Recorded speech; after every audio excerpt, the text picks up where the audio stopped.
Malam pertama itu seharusnya sunyi. Suamiku divonis lumpuh total, tak lebih dari boneka bernyawa di atas kursi roda. Namun, saat aku berbalik, jantungku seakan berhenti. Kursi rodanya kosong. Dan di sana, berdiri tegak dengan tatapan mematikan, ia tiba-tiba. Sebelum ceritanya dimulai, silahkan tulis di kolom komentar dari daerah mana saja teman-teman yang menonton cerita ini. Jangan lupa like dan subscribe agar channel ini bisa semakin berkembang dan bisa mempersembahkan cerita yang lebih menarik lagi. Bunyi gedoran di pintu kayu itu terdengar seperti palu hakim yang menjatuhkan vonis mati. Keras, kasar, dan tidak sabaran. Debu-debu halus berjatuhan dari sela-sela kusen jendela kontrakan yang sudah lapuk dimakan rayap. Sherina Munaf memejamkan matanya sejenak, menarik napas panjang yang terasa berat di dada, sebelum akhirnya beranjak dari sisi ranjang ayahnya yang terbaring lemah. Ayahnya, pria tua yang dulu gagah itu, kini hanya bisa meringkuk di balik selimut tipis. Wajahnya pucat pasi, namun ketakutan di matanya jauh lebih jelas daripada sakit fisiknya. "Jangan buka, Sir, jangan," bisik ayahnya dengan suara parau. Tangannya gemetar meraih ujung baju Sherina. Sherina menatap ayahnya dengan campuran rasa iba dan lelah yang luar biasa. "Kalau aku nggak buka, mereka bakal dobrak. Yah, pintu ini nggak akan kuat," ucap Sherina pelan, mencoba terdengar tegar meski lututnya sendiri terasa lemas. Sherina melangkah menuju ruang tamu sempit itu. Ia membuka kunci pintu dengan tangan gemetar. Dua orang pria berbadan tegap dengan jaket kulit hitam sudah berdiri di sana. Bau rokok kretek dan keringat langsung menyergap hidung Sherina. Salah satunya, pria dengan bekas luka bakar di leher, menyeringai meremehkan. "Lama banget, Neng. Bapak lo ada? Atau udah mati?" tanyanya tanpa basa-basi. "Ayah saya sakit," jawab Sherina tegas, meski suaranya sedikit bergetar. "Kami butuh waktu. Tolonglah, kasih kami waktu seminggu lagi. Gaji saya sebagai perawat di rumah sakit baru turun tanggal 1. Pria itu tertawa, tawanya kering dan menakutkan. "Seminggu?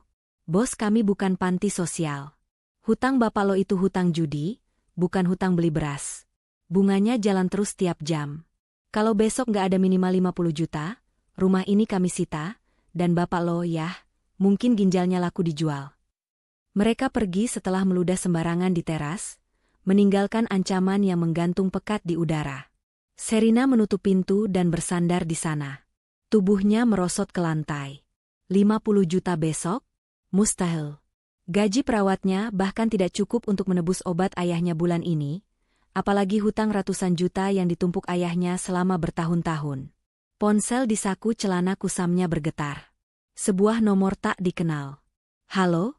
sapa Sherina lemah. "Sherina Munaf?" Suara wanita di seberang sana terdengar elegan, dingin, dan berwibawa. Sangat kontras dengan suara preman tadi. "Saya asisten Ibu Happy Salma. Nyonya besar ingin bertemu dengan kamu sekarang juga. Ada tawaran pekerjaan yang mungkin bisa menyelesaikan masalah finansial keluargamu." Happy Salma. Nama itu membuat bulu kuduk Sherina meremang. Siapa yang tidak kenal? Istri dari konglomerat properti yang baru saja meninggal, wanita besi yang kini memegang kendali salah satu perusahaan terbesar di negeri ini. Tapi kenapa dia menghubungi Sherina? 1 jam kemudian, Sherina sudah berdiri di sebuah ruang tamu yang luasnya mungkin 5 kali lipat dari rumah kontrakannya. Lantainya marmer dingin yang memantulkan bayangan dirinya yang berpakaian lusuh. Di depannya, duduk di sofa bludru merah marun, adalah Happy Salma. Wanita itu cantik, tapi kecantikannya tajam. Matanya menilik Sherina dari ujung rambut sampai ujung kaki, seperti sedang menilai barang dagangan di pasar loak. "Jadi, ini anak dari Pak Munaf?" tanya Happy Salma tanpa mempersilakan Sherina duduk. Ia meletakkan cangkir teh porselennya dengan bunyi kling yang pelan namun mengintimidasi. "Benar, Nyonya," jawab Sherina, menunduk sopan. "Saya dengar ayahmu punya hutang 300 juta ke Lintah Darat. Dan besok jatuh tempo." Sherina terdiam. Bagaimana wanita ini bisa tahu detail sedalam itu? "Saya bisa lunasi semuanya hari ini," ucap Happy Salma santai, seolah 300 juta hanyalah uang receh untuk parkir. "Bukan cuma itu. Saya akan berikan perawatan terbaik untuk ayahmu di rumah sakit VIP, dan uang saku bulanan untukmu. Jantung Sherina berdegup kencang. Apa syaratnya, Nyonya? Saya harus kerja apa? Jadi perawat pribadi Nyonya? Happy Salma tersenyum tipis, senyum yang tidak mencapai matanya. Bukan untuk saya, tapi untuk anak tiri saya, Arifin Putra. Sherina mengernyit. Ia pernah mendengar nama itu. Pewaris tunggal yang konon mengalami kecelakaan tragis 2 tahun lalu, dan tidak pernah terlihat lagi di publik. Saya ingin kamu menikah dengannya, lanjut Happy Salma datar. Sherina ternganga. Menikah? Maaf, Nyonya, saya tidak mengerti. Kenapa saya? Happy Salma berdiri, berjalan pelan mendekati Sherina. Aroma parfum mahalnya mencekik udara di sekitar Sherina. Karena Arifin cacat. Lumpuh total. Bisu. Dia tidak lebih dari sekadar onggokan daging yang bernapas. Tidak ada wanita dari keluarga terpandang yang mau mengurus dia seumur hidup. Saya butuh seseorang yang bisa mengurusnya 24 jam, membersihkan kotorannya, menyuapinya, dan seseorang yang bisa saya kendalikan. Wajah Happy Salma kini hanya berjarak beberapa senti dari wajah Sherina. Kamu butuh uang. Saya butuh perawat yang terikat status hukum agar tidak bisa kabur. Ini simbiosis mutualisme. Bagaimana? Nyawa ayahmu, atau harga dirimu? Lorong menuju sayap barat Mansion itu terasa suram. Berbeda dengan ruang tamu yang penuh hiasan emas dan lampu kristal, bagian rumah ini terasa dingin dan lembab. Tidak ada foto keluarga yang dipajang di dinding, hanya lukisan-lukisan abstrak berwarna gelap yang menambah kesan mistis. Tuan muda tidak suka cahaya matahari, ucap kepala pelayan yang mengantar Sherina. Pria tua itu membuka pintu ganda yang berat di ujung lorong. Sherina melangkah masuk dengan ragu. Kamar itu luas, sangat luas, tapi pengap. Tirai-tirai tebal tertutup rapat, menghalangi sinar matahari sore. Bau obat-obatan, antiseptik, dan sedikit aroma lavender yang terlalu menyengat memenuhi ruangan. Di tengah ruangan, menghadap ke arah jendela yang tertutup, ada sebuah kursi roda canggih. Dan di sanalah dia, Arifin Putra. Sherina berjalan mendekat pelan-pelan, takut mengagetkannya. Namun, sosok itu sama sekali tidak bergerak. Permisi, Tuan, panggil Sherina pelan. Tidak ada jawaban. Tidak ada gerakan kepala. Hening. Sherina memberanikan diri berjalan ke hadapannya. Ia tertegun. Arifin Putra jauh lebih kurus daripada foto-fotonya di majalah bisnis 2 tahun lalu. Tulang pipinya menonjol, kulitnya pucat seperti tidak pernah tersentuh matahari. Namun, fitur wajahnya yang tampan masih terlihat jelas, meski tertutup bayang-bayang kesedihan yang pekat. Yang paling membuat Sherina merinding adalah matanya. Mata itu terbuka, menatap lurus ke depan, tapi kosong. Seperti boneka porselen yang kehilangan jiwanya. Tidak ada kedipan, tidak ada fokus. Dia tidak akan menjawabmu. Suara Happy Salma tiba-tiba muncul di ambang pintu, membuat Sherina terlonjak kaget. Happy Salma masuk dengan langkah anggun, menatap anak tirinya dengan tatapan jijik yang tidak ditutup-tutupi. Dokter bilang saraf motoriknya putus total. Otaknya juga mengalami trauma berat. Dia bisa mendengar, mungkin, tapi dia tidak bisa merespons. Dia cuma bisa makan makanan cair, buang air di tempat, dan tidur. Persis bayi raksasa. Sherina menatap Arifin lagi. Ada rasa iba yang menyelinap di hatinya. Pria ini dulunya adalah calon CEO, lulusan luar negeri, digadang-gadang sebagai jenius bisnis. Sekarang, dia diperlakukan seperti barang rusak di rumahnya sendiri. Coba sentuh dia, perintah Happy Salma. Sherina ragu-ragu mengulurkan tangannya, menyentuh punggung tangan Arifin yang dingin di atas sandaran kursi roda. Kulitnya terasa kasar dan kaku. Arifin tidak bereaksi sedikit pun. Tidak ada sentakan, tidak ada lirikan mata. Benar-benar seperti benda mati. Lihat, kan? Happy Salma tertawa kecil. Tugasmu mudah, Sherina. Cuma pastikan dia tetap hidup, bersih, dan terlihat rapi saat ada tamu yang ingin melihat kondisi memprihatinkan sang pewaris. Sisanya, kamu bisa menikmati fasilitas rumah ini. Tapi, kenapa harus menikah, Nyonya? Saya bisa bekerja sebagai perawat profesional saja, tanya Sherina, masih berusaha menawar nasibnya. Wajah Happy Salma mengeras. Karena hukum warisan suami saya sangat merepotkan. Aset Arifin tidak bisa dialihkan ke saya sepenuhnya kecuali dia dinyatakan meninggal, atau dia menikah dan memberikan kuasa itu pada walinya. Dengan menikahi kamu, orang miskin yang tidak punya koneksi hukum, saya bisa mengatur segalanya lewat kamu. Kamu akan jadi walinya di atas kertas, tapi sayalah yang memegang kendali. Sherina mengepalkan tangannya. Ia tahu ini jebakan. Ia akan dijadikan boneka, sama seperti Arifin. Bedanya, Arifin boneka lumpuh, sedangkan dia boneka yang bisa disuruh-suruh tanda tangan dokumen. Waktumu habis, Sherina, desak Happy Salma, melirik jam tangan mewahnya. Orang suruhan saya sudah di depan rumahmu, siap mengusir ayahmu atau membawa uang pelunasan. Keputusan ada di tanganmu sekarang. Sherina menatap wajah kosong Arifin sekali lagi. Dalam diamnya, Arifin terlihat begitu kesepian. Mungkin, pikir Sherina, setidaknya dia bisa melindungi pria ini dari kekejaman ibu tirinya, sembari menyelamatkan ayahnya sendiri. Dua nyawa yang rusak, mencoba bertahan hidup. Baik, bisik Sherina, suaranya serak. Saya bersedia. Senyum kemenangan merekah di bibir merah Happy Salma. Pilihan cerdas. Persiapkan dirimu, pernikahan digelar lusa. Jangan harap ada pesta meriah. Ini cuma formalitas. Keesokan harinya, Sherina dibawa ke kantor pengacara keluarga. Ruangan itu didominasi warna hitam dan abu-abu, dingin dan kaku, persis seperti pemiliknya, Aryo Bayu. Pria itu duduk di balik meja mahoni besar, menatap Sherina dengan tatapan yang membuat Sherina merasa telanjang. Tatapan yang melecehkan namun tersembunyi di balik kacamata bingkai tebalnya. Aryo Bayu bukan hanya pengacara, dia adalah tangan kanan Happy Salma, dan rumor yang beredar di kalangan pelayan, dia lebih dari sekadar rekan kerja bagi janda kaya itu. Duduk, perintah Aryo singkat sambil mendorong tumpukan dokumen tebal ke hadapan Sherina. Ini perjanjian pranikah. Baca baik-baik, atau langsung tanda tangan saja kalau kamu malas mikir. Isinya standar, kata Aryo sambil menyalakan rokok, asapnya mengepul memenuhi ruangan ber-AC itu. Sherina mengambil dokumen itu. Meski ia bukan sarjana hukum, ia cukup cerdas untuk membaca poin-poin pentingnya. Matanya membelalak saat membaca pasal demi pasal. Pihak kedua, Sherina, tidak berhak atas 1 sen pun harta pihak pertama, Arifin, jika terjadi perceraian atau kematian. Pihak kedua wajib menyerahkan segala keputusan medis dan bisnis terkait pihak pertama kepada wali utama, Happy Salma.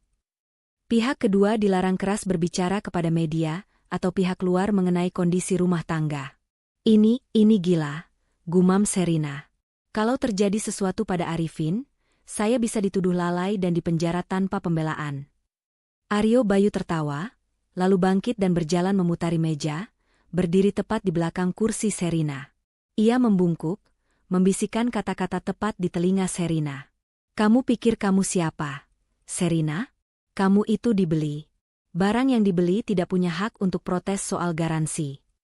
Sherina ingin menyiramkan air di gelas ke wajah pria itu, tapi bayangan ayahnya yang kini sudah aman di kamar VIP rumah sakit menahannya. Ayahnya sudah ditangani dokter spesialis pagi ini. Hutangnya sudah lunas. Kwitansi pelunasan itu ada di tas Sherina sekarang. Itu adalah nyawanya. Saya tanda tangan, ucap Sherina getir. Ia mengambil pena, tangannya gemetar saat menggoreskan namanya di atas kertas bermeterai itu. Rasanya seperti menandatangani surat kematiannya sendiri. Setelah urusan administrasi selesai, Sherina meminta izin ke kamar kecil. Saat hendak kembali ke ruangan untuk pamit, ia mendengar suara tawa dari balik pintu ruangan Aryo yang sedikit terbuka. Gadis itu bodoh sekali, Mas. Suara Happy Salma terdengar manja, sangat berbeda dengan nada bicaranya pada Sherina. Dia benar-benar tidak baca klausul halaman terakhir. Biarkan saja, jawab suara berat Aryo Bayu. Yang penting, begitu mereka menikah, hak suara Arifin di perusahaan otomatis jatuh ke perwalian istri. Dan karena istrinya sudah menekan kuasa penuh padamu, bulan depan kita bisa jual aset properti di Bali itu tanpa hambatan Dewan Komisaris. Akhirnya, desah Happy Salma. Aku muak melihat anak cacat itu terus-terusan jadi penghalang. Berapa lama lagi kita harus membiarkan dia hidup? Sabar, sayang. Biar Sherina yang mengurusnya dulu. Kalau tiba-tiba Arifin mati seminggu setelah nikah, polisi bakal curiga. Biarkan setahun atau 2 tahun. Kalau perlu, nanti kita buat skenario kecelakaan akibat kelalaian istri. Sherina yang masuk penjara, kita dapat seluruh warisan. Sherina membekap mulutnya sendiri agar tidak menjerit. Kakinya lemas. Mereka bukan hanya ingin menguasai harta, mereka merencanakan kematian Arifin dan menjadikannya kambing hitam. Sherina mundur perlahan, jantungnya berpacu gila-gilaan. Ia ingin lari. Ia ingin kabur membawa ayahnya pergi jauh. Tapi kemana? Ayahnya masih terpasang infus dan oksigen. Tanpa uang Happy Salma, ayahnya mati. Jika ia kabur sekarang, mereka pasti akan memburu dan menghancurkan hidupnya. Air mata menetes di pipi Sherina. Ia tidak punya pilihan. Ia harus masuk ke dalam kandang singa itu, tapi sekarang ia tahu bahwa ia tidak boleh lengah sedetik pun. Arifin mungkin lumpuh, tapi Sherina masih punya akal sehat. Ia harus bertahan hidup, demi dirinya dan ayahnya. Hari pernikahan itu tiba, namun suasananya lebih mirip upacara pemakaman daripada perayaan cinta. Tidak ada dekorasi bunga-bunga cerah. Ballroom hotel milik keluarga itu didekorasi dengan tema minimalis yang kaku, didominasi warna putih dan abu-abu. Tamu yang diundang pun terbatas. Hanya kerabat dekat, rekan bisnis, dan beberapa media yang sudah dibayar untuk menulis berita positif. Sherina duduk di depan cermin rias. Makeup artis yang disewa Happy Salma memoles wajahnya dengan riasan tebal, menyembunyikan lingkar hitam di bawah matanya akibat tidak tidur semalaman. Gaun pengantin yang dipakainya indah, berbahan sutra mahal, tapi ukurannya sedikit kebesaran di bagian pinggang, seolah gaun ini adalah bekas orang lain atau dibeli asal jadi. Senyum sedikit dong, Mbak. Kayak mau dihukum gantung aja, celetuk si Prias sambil membedaki pipi Sherina. Memang mau dihukum gantung? Batin Sherina. Saat pintu ruangan terbuka, Happy Salma masuk dengan kebaya glamor yang jauh lebih mencolok daripada gaun pengantin Sherina. Ia ingin memastikan dirinya lah bintang di acara ini. Ingat skenarionya? Bisik Happy Salma tajam sambil membenarkan letak veil Sherina. Kamu adalah Cinderella yang beruntung. Kamu mencintai Arifin apa adanya. Jangan sampai ada satupun wartawan yang melihat keraguan di wajahmu. Kalau kamu kacaukan ini, ayahmu keluar dari rumah sakit detik ini juga. Sherina mengangguk kaku. Baik, Nyonya. Prosesi pernikahan berjalan seperti dalam mimpi buruk yang lambat. Sherina mendorong kursi roda Arifin menuju altar. Arifin mengenakan tuxedo hitam yang pas di tubuh kurusnya. Kepalanya sedikit miring ke kanan, air liur menetes sedikit di sudut bibirnya yang langsung diseka oleh Sherina dengan tisu. Sebuah adegan yang sudah dilatih agar terlihat penuh kasih sayang di depan kamera. Arifin diam 1000 bahasa. Saat pendeta meminta persetujuan, Aryo Bayu maju mewakili Arifin dengan surat kuasa medis, menyatakan kesediaan mempelai pria. Saya terima nikahnya. Suara Sherina bergetar, tapi ia memaksakan diri menyelesaikannya. Tamu-tamu bertepuk tangan sopan, tapi bisik-bisik mereka terdengar jelas di telinga Sherina yang tajam. Kasihannya si Arifin, dapetnya modelan begitu. Ceweknya pasti cuma ngincer duit. Siapa yang mau sama mayat hidup kalau bukan karena harta? Happy Salma pinter banget nyari pembantu gratisan berkedok istri. Sherina menelan semua hinaan itu bulat-bulat. Ia menatap Arifin yang duduk diam di sebelahnya. Tangan pria itu terkulai di pegangan kursi roda. Sherina menggenggam tangan itu. Dingin. Tapi anehnya, untuk sesaat, Sherina merasa ada sedikit kehangatan di sana. Mungkin hanya imajinasinya saja. Pesta resepsi berlangsung membosankan. Sherina berdiri di samping kursi roda Arifin selama berjam-jam, menerima ucapan selamat yang palsu. Kakinya sakit karena sepatu hak tinggi, tapi ia tidak berani mengeluh. Malam semakin larut. Tamu-tamu mulai pulang. Happy Salma menghampiri mereka dengan wajah puas. Bawa suamimu ke kamar pengantin di lantai atas. Istirahatlah. Kalian pasti lelah, ucapnya dengan nada mengejek yang tersirat. Ingat, pintu kamar itu kedap suara. Jadi kalau Arifin butuh sesuatu, pastikan kamu sigap, karena tidak ada pelayan yang akan mendengar teriakanmu minta tolong. Ancaman itu halus tapi jelas. Sherina mengangguk dan mulai mendorong kursi roda Arifin menuju lift. Meninggalkan keramaian, menuju kesunyian mencekam di lantai atas. Kamar pengantin itu mewah, tentu saja. Ada ranjang king size dengan spray sutra putih, taburan kelopak mawar yang kini terlihat layu, dan balkon besar yang menghadap ke taman belakang yang gelap. Tapi bagi Sherina, kamar ini terasa seperti sel penjara. Sherina mengunci pintu kamar. Suara klik kunci itu bergema di ruangan sunyi. Ia memutar kursi roda Arifin menghadap ke arah televisi, lalu berlutut di depannya untuk melepaskan sepatu pria itu. "Maaf ya, Mas Arifin, aku lepas sepatunya dulu," ucap Sherina canggung. Ia merasa perlu bicara, meski tahu tidak akan ada jawaban. Berbicara sendiri setidaknya mengurangi rasa takutnya. Sherina mengangkat tubuh Arifin dengan susah payah untuk memindahkannya ke tempat tidur. Meskipun kurus, Arifin adalah pria dewasa yang tinggi, bobotnya lumayan berat bagi Sherina. Dengan napas terengah-engah, ia berhasil membaringkan Arifin di sisi kanan ranjang. Sherina menyelimuti pria itu sampai dada. Wajah Arifin tampak damai saat matanya terpejam. "Istirahatlah. Hari ini pasti melelahkan buat kamu juga, dipajang kayak tontonan sirkus," gumam Sherina miris. Sherina kemudian berjalan ke kamar mandi. Ia membersihkan riasan tebal di wajahnya dengan kasar, membiarkan air mata yang sejak tadi ditahannya akhirnya tumpah. Ia menangis tanpa suara di bawah guyuran shower. Menangisi nasibnya, menangisi ayahnya, dan menangisi masa depannya yang suram. 20 menit kemudian, Sherina keluar dari kamar mandi dengan mengenakan piyama sederhana. Ia menggosok rambutnya yang basah dengan handuk, matanya sembab dan merah. Ia berjalan menuju meja rias untuk mengambil sisir. Ruangan itu remang-remang, hanya diterangi lampu tidur di nakas.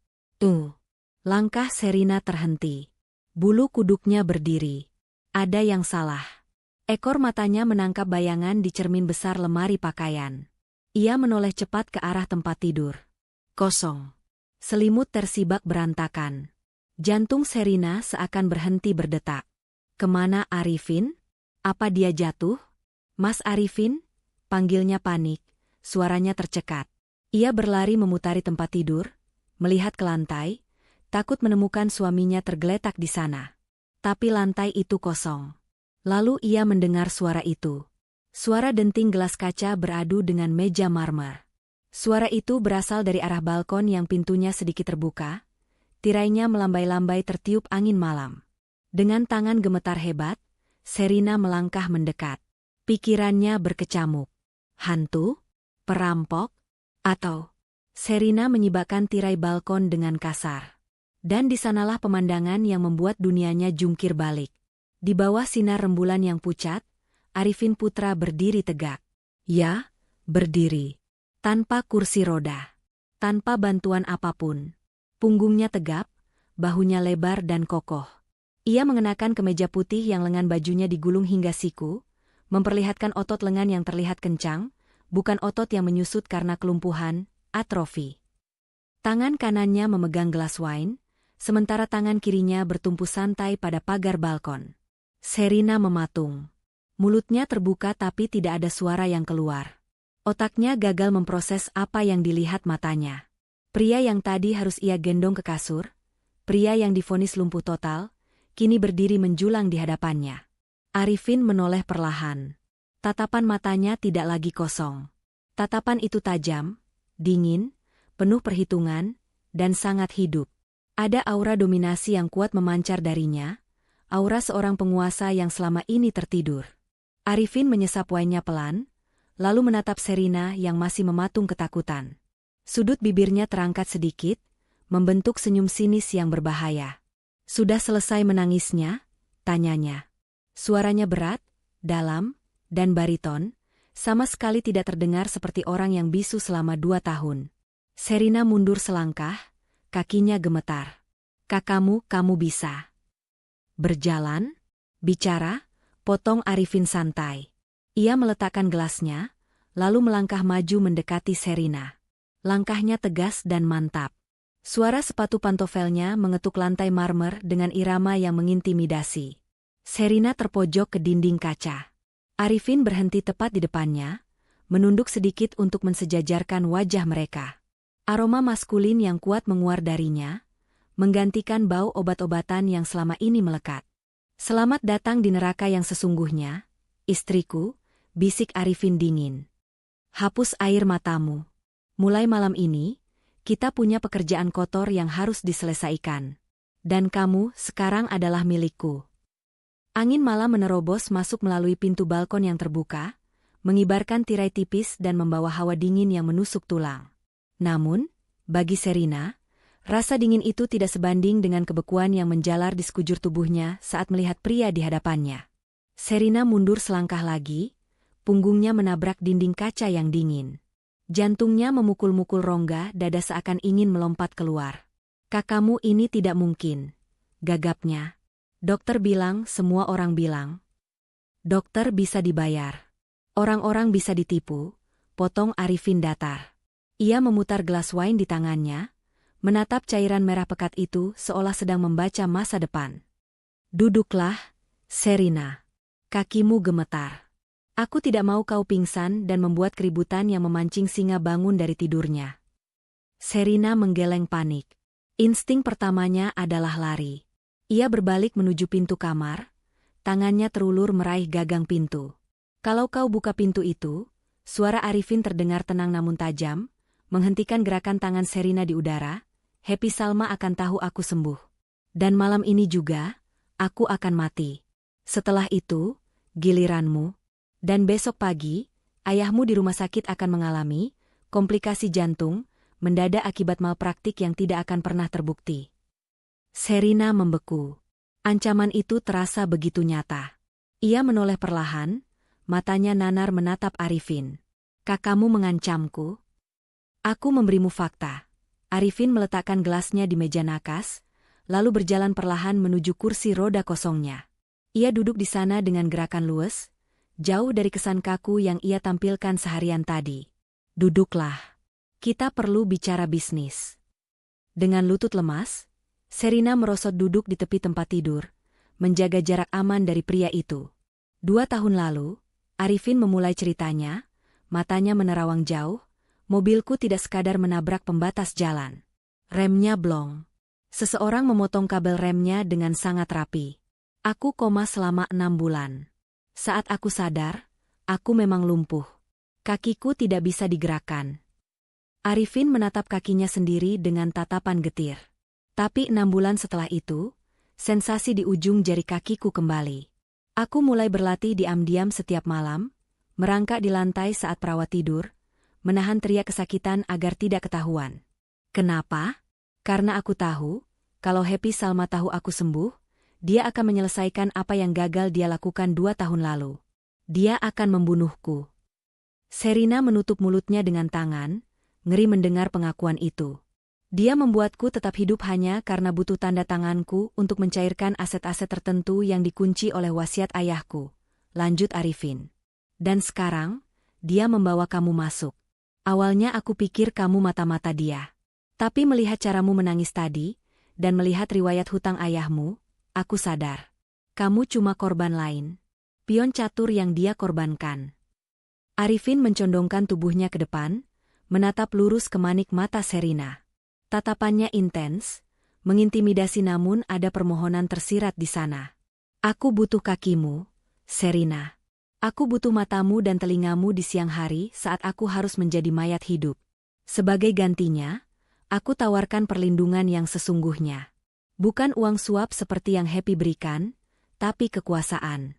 Saat aku berhasil merebut kembali perusahaan, hutang ayahmu lunas, dan aku jamin tidak ada satupun orang suruhan Happy yang berani menyentuh sehelai rambut pun dari kepalamu." Sherina terdiam, otaknya berputar cepat. Ia terjebak di antara 2 monster. Happy Salma yang terang-terangan jahat, dan Arifin Putra yang penuh rahasia dan manipulatif. Tapi, Arifin benar. Happy Salma tidak akan membiarkan saksi hidup jika rencananya selesai. Sherina adalah saksi hidup itu. "Apa jaminannya kamu tidak akan membuangku setelah kamu menang?" tanya Sherina lirih, berusaha mencari pegangan. Arifin tersenyum tipis. Kali ini senyumnya sedikit lebih tulus. Karena kamu satu-satunya orang yang melihatku berdiri, dan tidak langsung lari berteriak. Itu artinya kamu punya nyali. Aku menghargai itu. Arifin mengulurkan tangannya. Jadi, Sherina Munaf. Apakah kita sepakat? Mulai malam ini, kita bukan suami istri. Kita adalah sekutu. Sherina menatap tangan besar itu. Ia menarik napas panjang, mengumpulkan sisa keberaniannya. Ia tidak punya pilihan lain. Melawan Happy sendirian sama saja bunuh diri. Sherina menyambut uluran tangan itu. Genggaman Arifin kuat dan hangat. Sepakat, jawab Sherina. Tapi jangan pernah libatkan ayahku dalam bahaya. Janji, sahut Arifin singkat. Ia kemudian melepaskan genggamannya dan kembali bersandar di kursi roda. Wajahnya kembali datar. Sekarang tidur. Besok pagi, aktingmu yang sebenarnya dimulai. Dan Sherina, jangan sampai salah naskah. Sinar matahari pagi yang menembus celah tirai terasa seperti lampu sorot panggung bagi Sherina. Ia bangun lebih awal, tubuhnya pegal karena tidur di sofa, atas kemauannya sendiri, meski Arifin menawarkan berbagi kasur king size itu dengan batas guling.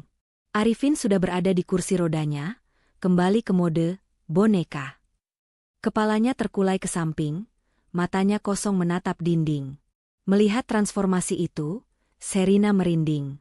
Betapa hebatnya kemampuan sandiwara pria ini. Pintu kamar diketuk. Nyonya muda, waktunya memandikan tuan, suara pelayan terdengar dari luar. Sherina menarik napas panjang. Mulai, batinnya. Masuk, jawab Sherina. Dua pelayan masuk membawa baskom air hangat dan handuk. Mereka menatap Sherina dengan tatapan menyelidik. Biar kami bantu, Nyonya, kata salah satu pelayan senior yang wajahnya judes. Tidak usah, tolak Sherina cepat, teringat instruksi Arifin semalam.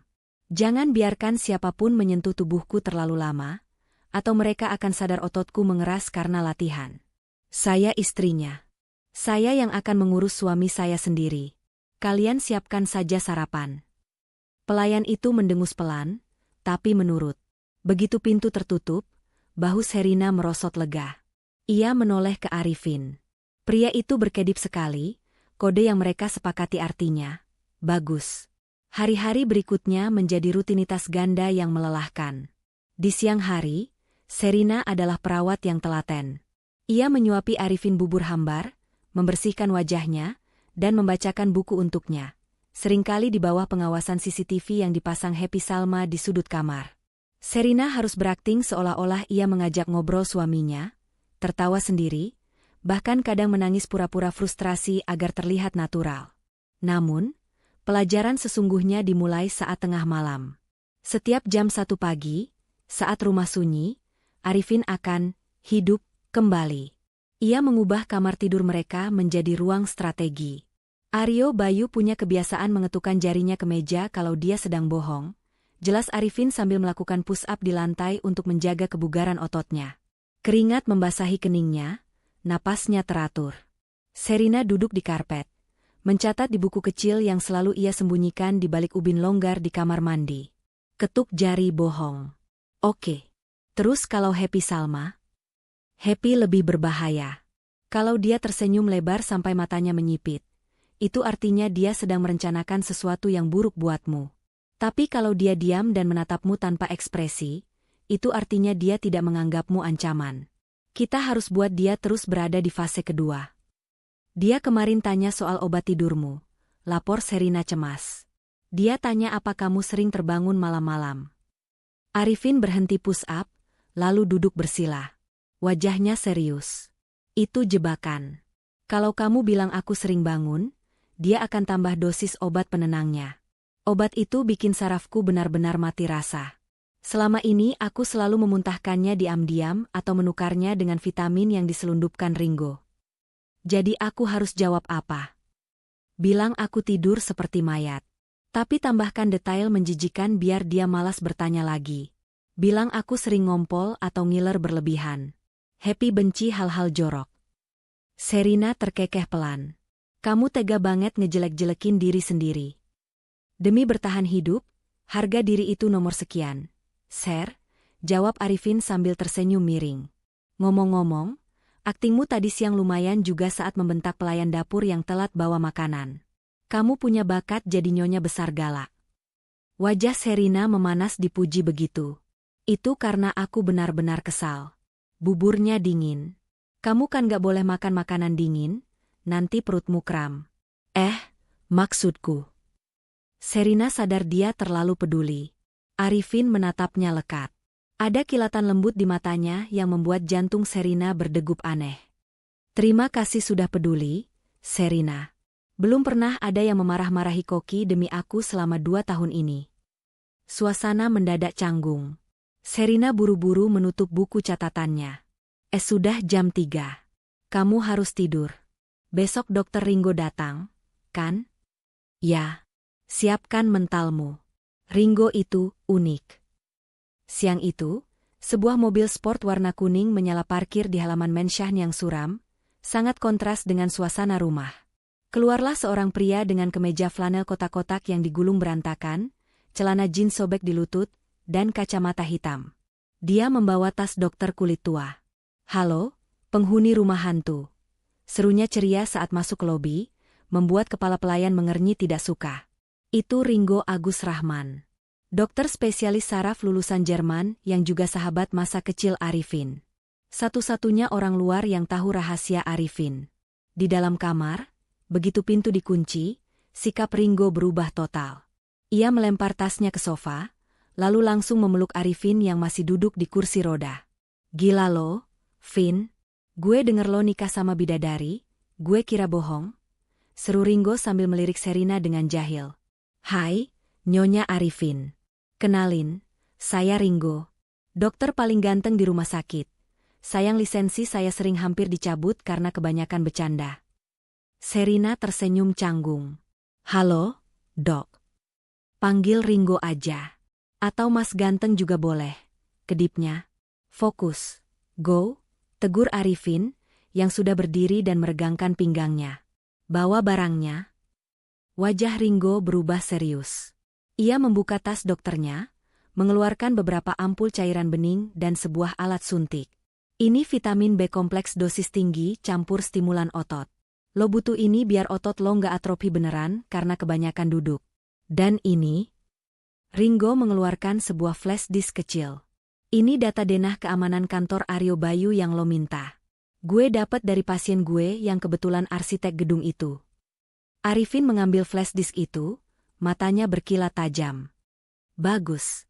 Pesta ulang tahun perusahaan minggu depan. Itu kesempatan kita." Arifin menoleh ke Sherina. "Sher, saat pesta nanti, semua mata akan tertuju ke panggung utama saat happy pidato. Penjagaan di lantai 3, ruang kerja Aryo, akan minim. Tugasmu adalah mengambil buku biru di brankasnya." "Buku biru?" tanya Sherina. "Buku catatan transaksi ilegal mereka. Aryo itu paranoid. Dia mencatat semua suap dan penggelapan dana di buku fisik, bukan di komputer, biar nggak bisa diretas. Tapi itu jadi kelemahan dia." "Tapi brankasnya pasti dikunci," kata Sherina ragu. "Sandi brankasnya adalah tanggal lahir anak haramnya yang dia sembunyikan di Singapura. 12 Mei 19, jangan tanya dari mana gue tahu." Sela Ringo sambil menyuntikkan vitamin ke lengan Arifin. Sherina menelan ludah. "Kalau aku ketahuan, Ringo akan bikin keributan di lobi. Dia ahli bikin onar. Dan aku akan jadi alibimu. Kita akan pastikan kamu terlihat bersamaku sepanjang waktu di mata CCTV koridor. Padahal sebenarnya kamu menyelinap lewat ventilasi toilet wanita yang terhubung ke ruang arsip sebelah kantor Aryo." Rencana itu terdengar gila. Menyelinap lewat ventilasi? Mengambil buku dari brankas pengacara mafia? "Aku nggak pernah mencuri seumur hidupku," gumam Sherina. "Ini bukan mencuri, Sherina," kata Arifin tegas, memegang bahu istrinya. "Ini mengambil kembali apa yang mereka curi dari keluargaku. Ini perang. Dan kamu prajurit utamanya sekarang." Sherina menatap Arifin, lalu beralih ke Ringo yang memberikan jempol menyemangati. "Oke," jawab Sherina mantap. "Akan aku lakukan." 3 hari sebelum pesta perusahaan. Suasana di rumah semakin tegang. Happy Salma tampak gelisah, sering mondar-mandir di depan kamar Arifin. Insting wanitanya yang tajam mungkin mencium ada yang tidak beres, meski ia tidak tahu apa. Malam itu, Sherina sedang memandikan Arifin. Tentu saja, ini adalah mandi pura-pura. Arifin sebenarnya bisa mandi sendiri, tapi mereka harus menjaga sandiwara karena pintu kamar mandi sengaja tidak dikunci, peraturan baru dari Happy Salma dengan alasan keamanan. Sherina sedang mengelap punggung Arifin dengan waslap basah, saat tiba-tiba pintu kamar mandi didobrak kasar. UPS, maaf, Nyonya besar minta handuk kotor segera. Itu Bei Inah, kepala pelayan yang sangat setia pada Happy. Dia masuk tanpa mengetuk, matanya liar memindai ruangan, mencari bukti sekecil apapun.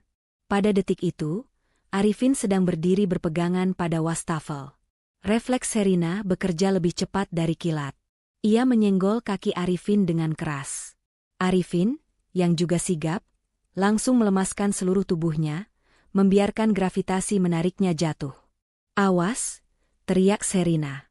Tubuh Arifin meluncur jatuh ke lantai keramik yang licin. Brak! Bunyi hantaman itu keras sekali. Tapi bukan kepala Arifin yang menghantam lantai. Sherina telah menjatuhkan dirinya duluan, menjadikan tubuhnya sebagai bantalan bagi kepala dan punggung Arifin. Siku Sherina menghantam pinggiran bathtub dengan bunyi krak yang ngilu, sebelum punggungnya membentur lantai menahan berat badan Arifin di atasnya. "Aduh!" erang Sherina kesakitan. Bei Inah terlonjak kaget. Ia melihat pemandangan yang sangat meyakinkan. Tuan muda yang lumpuh jatuh tak berdaya menindih istrinya yang kesakitan. Arifin tergeletak diam dengan mata melotot kosong, air liur menetes, akting brilian, sementara Sherina meringis memegangi sikunya. "Ya ampun, Tuan." Bei Inah panik, niat memata-matainya buyar seketika digantikan ketakutan akan disalahkan jika Arifin mati. "Keluar!" bentak Sherina dengan mata berkaca-kaca menahan sakit. "Bantu saya angkat dia. Jangan cuma melongo. Kamu mau bunuh suami saya, hah?" Bei Inah dan Sherina dengan susah payah mengangkat tubuh. Berat, Arifin kembali ke kursi roda.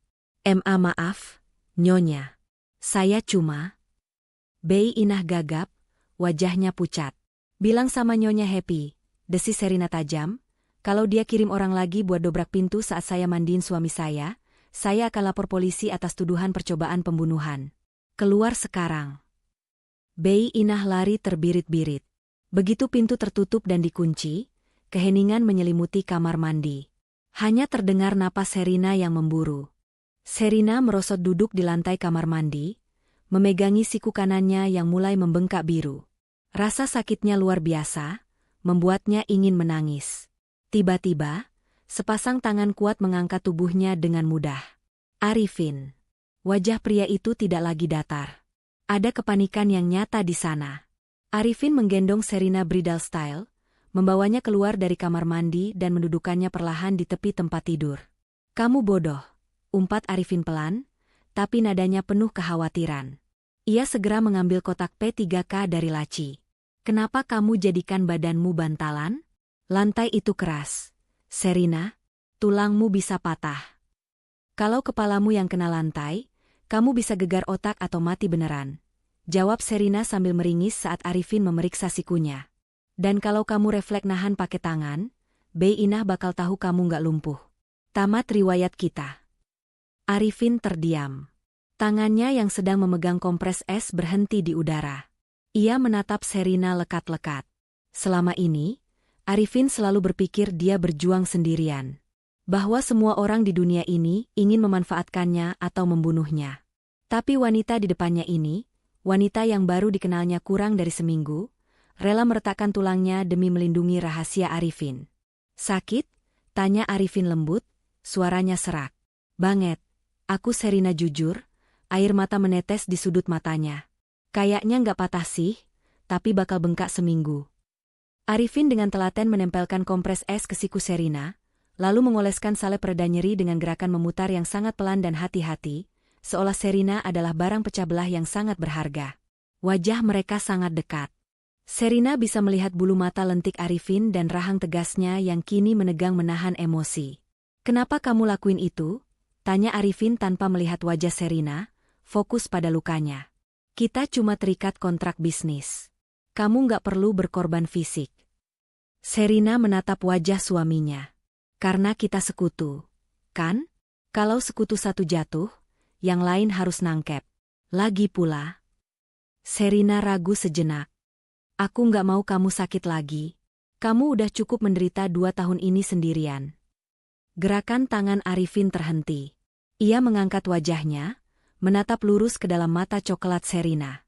Dinding es yang selama ini ia bangun di sekeliling hatinya terasa retak. Tanpa sadar, tangan Arifin beralih dari siku ke pipi Sherina, menghapus jejak air mata di sana dengan ibu jarinya. Kulitnya terasa hangat dan kasar, namun sentuhannya begitu lembut. Jantung Sherina berdegup kencang, kali ini bukan karena takut.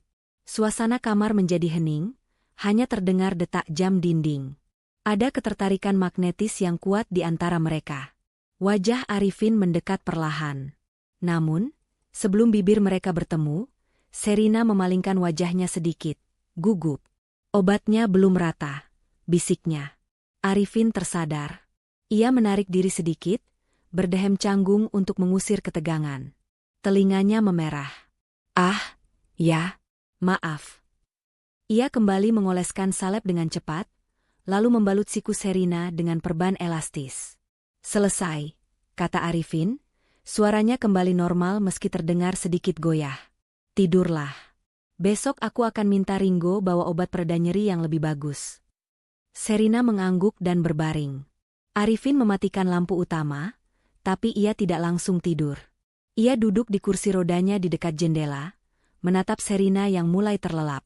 Malam itu, Arifin Putra menyadari satu hal berbahaya. Ia mulai memiliki kelemahan baru. Dan kelemahan itu bernama Sherina Munaf. Jika Happy Salma menyentuh Sherina lagi, Arifin bersumpah akan menghancurkan ibu tirinya itu sampai tak bersisa. Malam perayaan ulang tahun ke-50, Putra Corp, digelar di Grand Ballroom Hotel Bintang 5 milik keluarga. Kemewahan yang memuakan tumpah ruah di sana.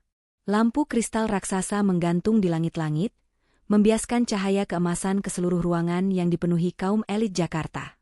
Gaun-gaun kutur, setelan jas Italia, dan denting gelas champagne mendominasi suasana. Sherina berdiri di samping kursi roda Arifin, merasa seperti itik buruk rupa yang tersesat di kandang merak.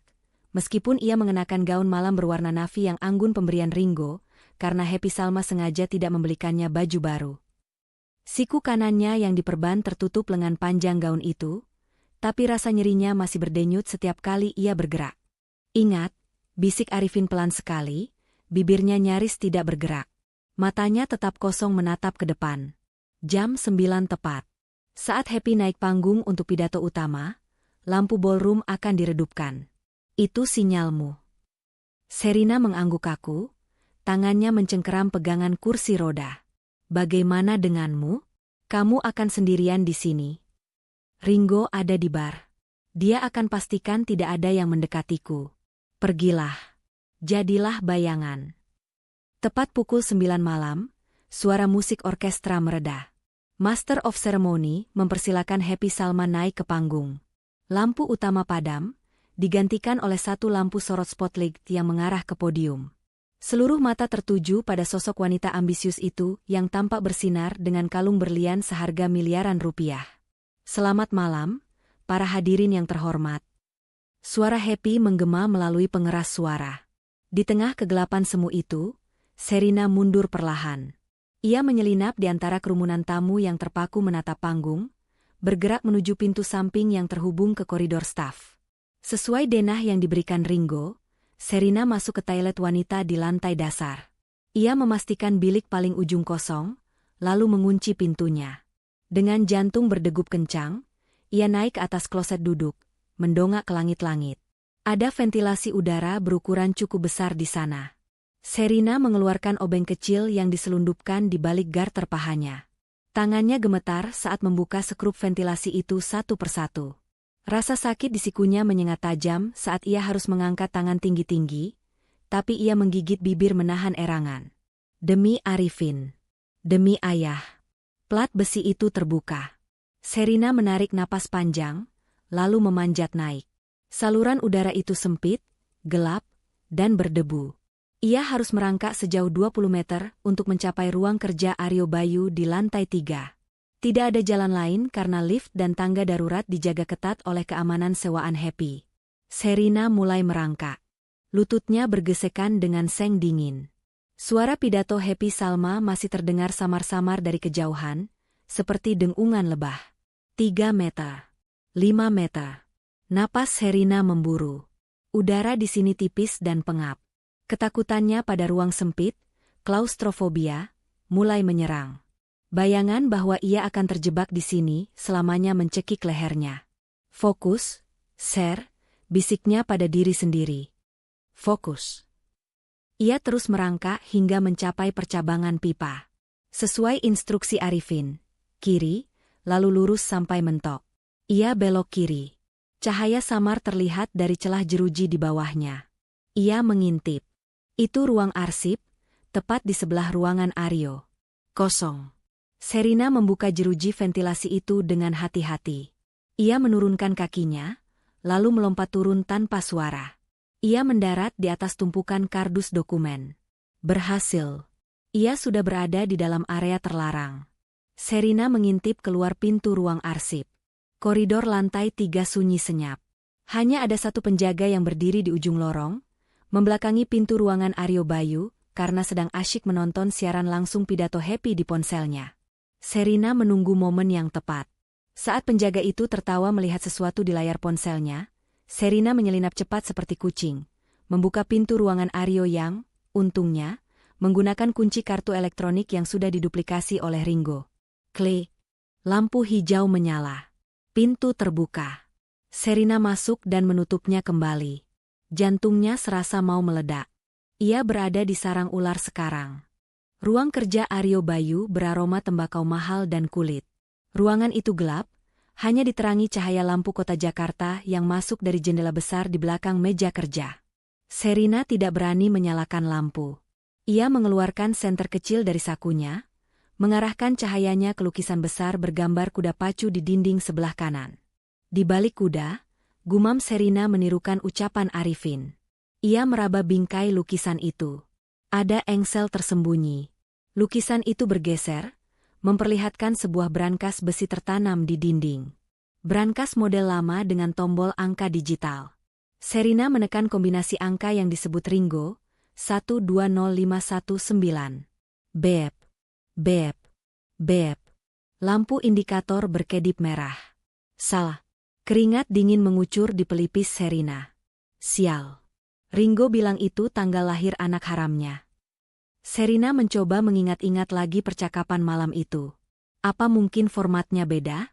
Tahun dulu, ia mencoba 190512. Bep, bep, bep. Merah lagi. Aduh, ayolah. Sherina panik. Biasanya brankas akan terkunci otomatis setelah 3 kali percobaan salah. Ia hanya punya satu kesempatan lagi. Ia memejamkan mata, mencoba berpikir seperti Aryo Bayu. Pria narsis, licik, dan terobsesi pada kekuasaan. Apa yang paling dia cintai? Bukan anaknya. Bukan Happy Salma. Tapi dirinya sendiri. Sherina teringat sesuatu. Di meja kerja Aryo, ada sebuah kalender yang dilingkari merah tebal. Tanggal di mana Aryo resmi diangkat menjadi partner senior firma hukum, 8 Agustus 08. Sherina menekan angka itu dengan tangan gemetar. 080808. Klik. Lampu hijau menyala. Pintu brankas terbuka perlahan dengan desisan hidrolik. Sherina menghembuskan napas lega yang tertahan. Ia segera menyorotkan senter ke dalam brankas. Di sana, di antara tumpukan uang tunai dolar dan emas batangan, ada sebuah buku agenda tebal bersampul kulit biru tua. Buku biru, bisik Sherina. Ia meraih buku itu, membukanya sekilas. Isinya adalah catatan tangan rinci tentang aliran dana suap ke hakim, pejabat tanah, dan polisi untuk menutupi kasus-kasus ilegal perusahaan, termasuk pembayaran kepada mekanik yang menyabotase mobil Arifin 2 tahun lalu. Ini bukan sekadar bukti korupsi, ini bukti percobaan pembunuhan. Sherina memasukkan buku itu ke dalam kantong kain yang diikatkan di pinggangnya, di balik gaun yang longgar. Tiba-tiba, terdengar suara langkah kaki mendekat di koridor. Suara langkah sepatu hak tinggi dan sepatu pantofel berat. Sherina mematikan senternya. Saya butuh stempel basah itu sekarang. Aryo. Investor dari Cina sudah menunggu di bawah. Suara wanita itu terdengar jelas. Happy Salma. Sabar, sayang. Stempelnya ada di laci mejaku. Sahut suara berat Aryo. Mereka menuju ke sini. Sherina panik. Ia tidak bisa keluar lewat pintu karena mereka sudah di depan. Ventilasi terlalu tinggi untuk dipanjat cepat dengan satu tangan sakit. Mata Sherina tertumbuk pada meja kerja besar di tengah ruangan. Kolong mejanya tertutup panel kayu di tiga sisi, tapi bagian belakangnya, tempat kaki Aryo, terbuka. Sherina meluncur ke bawah meja tepat saat gagang pintu ruangan ditekan. Pintu terbuka. Cahaya lampu koridor menyusup masuk sebelum lampu ruangan dinyalakan. Sherina meringkuk memeluk lututnya di kolong meja yang gelap, menahan napas sekuat tenaga. Ia bisa melihat sepatu mengkilap Aryo dan sepatu stiletto merah Happy Salma melangkah masuk. Kenapa lukisan ini miring? Tanya Happy Salma tajam. Jantung Sherina berhenti berdetak. Ia lupa menutup lukisan itu dengan rapi. Mungkin cleaning service tadi siang gak sengaja nyenggol pas bersih-bersih. Jawab Aryo santai. Terdengar suara gesekan lukisan dikembalikan ke posisi semula. Brankasnya terkunci rapat. Kok, tenang saja. Aryo berjalan menuju meja. Kursi kerjanya ditarik mundur. Sherina menutup mulutnya rapat-rapat, berdoa pada Tuhan agar Aryo tidak menengok ke bawah. Kaki Aryo masuk ke kolong meja, nyaris menendang hidung Sherina. Aroma sepatu kulit dan kaos kaki mahal tercium. Aryo duduk, membuka laci di atas kepala Sherina. Ini stempelnya, kata Aryo. Bagus. Ayo turun lagi. Arifin sendirian di bawah, aku nggak mau dia bikin ulah, kata Happy. Dia nggak bakal bikin ulah. Dia cuma sayur. Happy. Vegetable, Aryo tertawa meremehkan. Jangan remehkan dia. Tadi aku lihat istrinya menghilang. Kemana si Sherina itu? Paling lagi di toilet, nangis meratapi nasibnya yang kawin sama orang cacat. Udahlah, jangan paranoid. Aryo berdiri, mendorong kursinya masuk.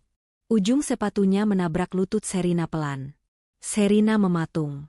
Aryo berhenti sejenak. Kenapa? Tanya Happy dari ambang pintu. Enggak, kayaknya ada tikus di bawah meja.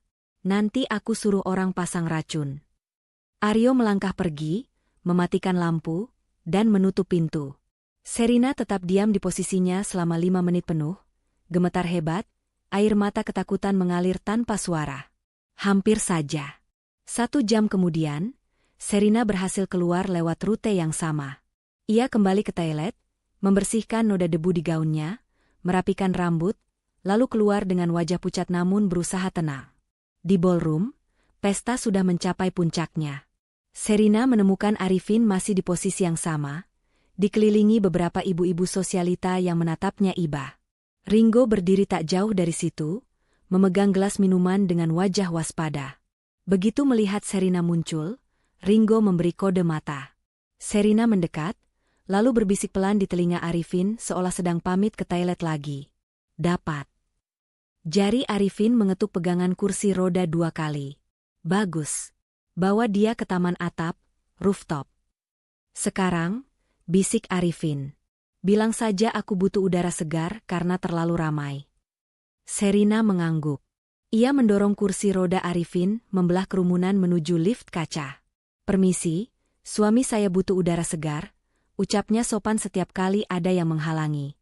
Di rooftop lantai 30, angin malam bertiup kencang, mengacak-acak rambut mereka. Tempat itu sepi, hanya ada beberapa tanaman hias dan bangku taman. Pemandangan lampu kota Jakarta terhampar di bawah. Seorang wanita berdiri di tepi pagar pembatas, membelakangi mereka. Wanita itu mengenakan blazer putih formal dan celana panjang, terlihat sangat profesional. Wanita itu berbalik. Wajahnya cantik blasteran, tatapannya tegas. Julie Estelle. Kalian terlambat 5 menit, ucap Julie dingin sambil melirik jam tangannya. Ada sedikit kendala teknis, jawab Arifin. Suaranya kembali normal, tegas dan berwibawa. Ia berdiri dari kursi rodanya, meregangkan tubuh. Julie tersenyum tipis melihat Arifin berdiri. Senang melihatmu tegak lagi, Vin. Akting lumpuhmu di TV benar-benar meyakinkan. Langsung saja, potong Arifin. Sherina, berikan bukunya pada Julie. Sherina ragu sejenak. Ia menatap wanita cantik di hadapannya. Jadi ini mantan tunangan Arifin? Mereka terlihat serasi. Setara. Ada rasa minder yang menusuk hati Sherina. Ia hanya perawat miskin yang kebetulan terseret masalah ini. Sherina, panggil Arifin. Sherina tersentak, lalu merogoh kantong tersembunyi di balik gaunnya dan menyerahkan buku biru itu. Julie menerimanya, membolak-balik halamannya cepat di bawah sinar lampu taman. Matanya membelalak. Ini lebih dari cukup. Dengan buku ini, kita bisa menjerat Aryo dengan pasal pencucian uang dan penyuapan pejabat. Karirnya tamat. Dan happy? Tanya Arifin. Julie mengeluarkan sebuah amplop coklat dari tas kerjanya. Ini yang kalian butuhkan. Wasiat asli ayahmu. Notaris lama ayahmu menyimpannya sebelum dia meninggal misterius. Dia menitipkannya padaku karena tahu aku satu-satunya orang yang tidak bisa dibeli oleh Happy. Julie menyerahkan amplop itu pada Arifin. Di sini tertulis jelas. Jika Arifin putra pulih dari kondisi kritisnya, atau jika ia menikah, maka 60% saham perusahaan otomatis kembali kepadanya, dan Happy Salma kehilangan hak vetonya. Arifin menerima amplop itu, tangannya mengepal erat. Akhirnya, Julie kemudian beralih menatap Sherina. Tatapannya melunak. Kamu Sherina, kan? Arifin banyak cerita soal kamu lewat pesan rahasia. Kamu berani sekali menyusup ke kantor Aryo. Saya cuma melakukan apa yang harus dilakukan, jawab Sherina rendah hati. Julie maju selangkah, memegang bahu Sherina. Dengar, Sherina. Dulu saya meninggalkan Arifin bukan karena saya tidak cinta, tapi karena Happy mengancam akan membunuh keluarga saya. Saya pengecut. Tapi kamu bertahan di sisi dia, di dalam rumah singa itu. Kamu wanita hebat. Jaga dia. Sherina tertegun. Rasa cemburunya menguap seketika, digantikan rasa hormat. Terima kasih, Mbak Julie. Panggil Julie saja, senyumnya. Sekarang pergilah. Happy pasti mulai curiga kalau kalian hilang terlalu lama. Besok pagi, saya akan bawa buku ini ke KPK dan Kejaksaan Agung. Siap-siap untuk perang terbuka. Mereka berpisah. Arifin kembali duduk di kursi roda, dan Sherina mendorongnya kembali ke lift. Di dalam lift yang turun, Arifin memegang tangan Sherina yang bertumpu di pegangan kursi. Tanganmu dingin, kata Arifin. Aku takut. Aku Sherina. Rasanya terlalu mudah. Apa benar besok semuanya berakhir? Arifin mendongak, menatap Sherina. Besok adalah permulaan. Tapi malam ini, kamu berhasil menyelamatkan nyawaku lagi. Terima kasih. Sherina tersenyum tipis. Untuk pertama kalinya, ia merasa benar-benar menjadi istri Arifin, bukan sekadar di atas kertas. Keesokan paginya, suasana di Menshahen terasa mencekam. Langit Jakarta mendung pekat, seolah ikut merasakan ketegangan yang terjadi. Sherina bangun dengan perasaan tidak enak. Sikunya yang bengkak sudah sedikit membaik berkat obat dari Ringo, tapi hatinya gelisah. Saat sarapan, Happy Salma tidak ada di meja makan. Hanya ada keheningan yang janggal. Para pelayan bekerja dengan kepala tertunduk, tidak berani membuat suara sedikitpun. Tuan Aryo datang, bisik salah satu pelayan kepada yang lain. Pintu depan terbuka kasar. Aryo Bayu masuk dengan wajah merah padam, diikuti Happy Salma yang terlihat seperti singa betina yang terluka. Mereka langsung menuju ruang makan tempat Sherina sedang menyuapi Arifin. Brak! Aryo menggebrak meja makan hingga piring-piring bergetar. Bubur di sendok Sherina tumpah ke pangkuan Arifin. Arifin tidak bergerak, tetap mempertahankan wajah kosongnya, meski Sherina tahu otot rahangnya mengeras. Di mana buku itu? Bentak Aryo, matanya nyalang menatap Sherina. Buku apa, Tuan? Tanya Sherina dengan suara bergetar yang dibuat-buat. Happy Salma maju, menjambak rambut Sherina dan menarik kepalanya ke belakang hingga Sherina mendongak kesakitan. Jangan pura-pura bodoh, pelacur kecil, desis Happy di wajah Sherina. Semalam kamu menghilang 1 jam saat pesta. Dan pagi ini, Aryo menemukan sesuatu tertinggal di bawah mejanya. Happy melempar sebuah benda ke atas meja. Itu adalah kancing manset. Kancing manset dari gaun Sherina yang terlepas saat ia bersembunyi di bawah meja. Sherina memucat. Ia tidak sadar kancingnya lepas. Kami cek CCTV koridor. Lanjut Happy dengan suara dingin yang menakutkan. Memang rekaman di depan ruangan Aryo Looping, diulang-ulang, kerjaan teman doktermu itu pasti. Tapi CCTV di toilet merekam kamu masuk jam 9 dan keluar jam 10 dengan baju kotor debu. Kamu masuk lewat ventilasi, kan? Sherina diam, air mata menetes karena jambakan Happy yang makin kuat.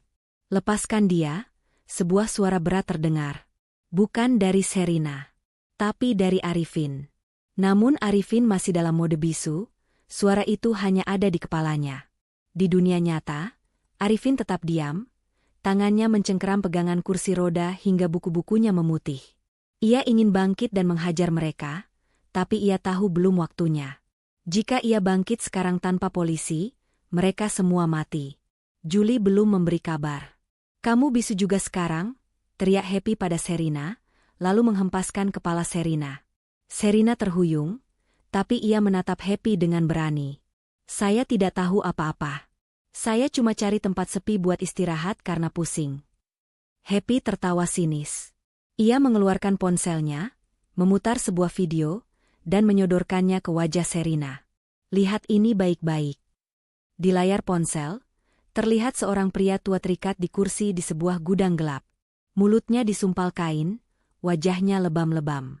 Ayah, jerit Sherina histeris. Ia mencoba merebut ponsel itu, tapi Aryo menahan tangannya dan memelintirnya ke belakang punggung. Ayahmu kami pindahkan dari rumah sakit semalam, bisik Happy kejam. Sekarang dia ada di tempat yang tidak akan pernah ditemukan polisi.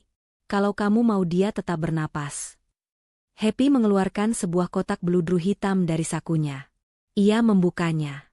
Di dalamnya ada sebuah jarum suntik berisi cairan berwarna hijau bening. Suntikan ini ke suami tercintamu malam ini, perintah Happy. Itu apa? Tanya Sherina sambil menangis. Neurotoksin dosis tinggi. Ini akan membuat jantungnya berhenti perlahan, seolah-olah dia mati dalam tidur karena gagal jantung alami. Bersih. Tidak ada jejak. Sherina menggeleng kuat. Tidak. Saya tidak mau membunuh. Kalian gila. Pilihan ada di tanganmu, sayang. Happy menyelipkan jarum suntik itu ke saku baju Sherina. Arifin mati malam ini, ayahmu pulang besok pagi dengan uang saku 1 miliar. Atau, Arifin tetap hidup, dan besok pagi kami kirim kepala ayahmu dalam kotak kardus ke sini. Happy dan Aryo berbalik pergi. Kami tunggu kabar duka cita besok pagi. Jangan coba-coba lapor polisi atau hubungi teman doktermu itu. Kami menyadap semua sinyal di rumah ini sekarang. Mereka pergi, meninggalkan Sherina yang jatuh terduduk di lantai, menangis meraung-raung di kaki Arifin yang lumpuh.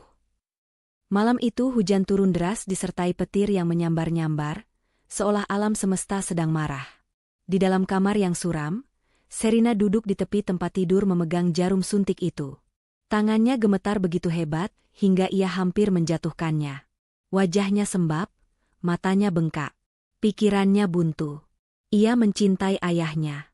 Ayahnya adalah satu-satunya keluarga yang ia miliki. Tapi Arifin adalah pria yang telah memberinya harapan, yang melindunginya, yang memperlakukannya sebagai manusia, bukan barang dagangan.